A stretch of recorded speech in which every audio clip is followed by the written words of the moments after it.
ભગવાન જગન્નાથજીની 149મી રથયાત્રાને લઈ અને અમદાવાદમાં તૈયારીઓ પૂરજોશમાં ચાલી રહી છે। રથયાત્રા પૂર્વે ભગવાન જગન્નાથજી, બલભદ્રજી અને બહેન સુભદ્રાજીના ત્રણેય રથોના બે પૈડા બદલવાની કામગીરી પૂર્ણ કરવામાં આવી।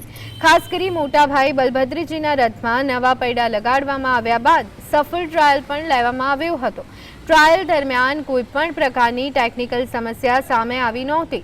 રથયાત્રા નિર્વિઘ્ન અને સુરક્ષિત રીતે યોજાય તે માટે મંદિર ટ્રસ્ટ, કારીગરો અને સેવકો સમયસર તમામ તૈયારીઓ પૂર્ણ કરવા સતત કાર્યરત છે।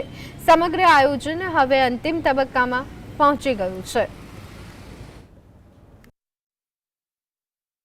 ત્રણેય રથના આગળના બબ્બે પૈડા બદલવામાં આવ્યા છે અને ટ્રાયલ લેવામાં આવ્યું છે। એ ટ્રાયલ સારું ગયું છે, તેથી હવે રથયાત્રામાં કોઈ બી જાતની તકલીફ પડશે નહીં। જે આપણે દરફેર થતું હતું એવું કશું આ ફેર થશે નહીં। સારું એવું કામગીરી કરવામાં આવી છે। નવા પૈડા બદલવામાં આવ્યા છે અને જે બનાવવામાં આવ્યા છે એ દરફેર આપણે એનાથી સાગનું અને ચીલનું લાકડું વપરાય છે અને એને બનવામાં 1 મહિના જેવું આશરે થાય છે।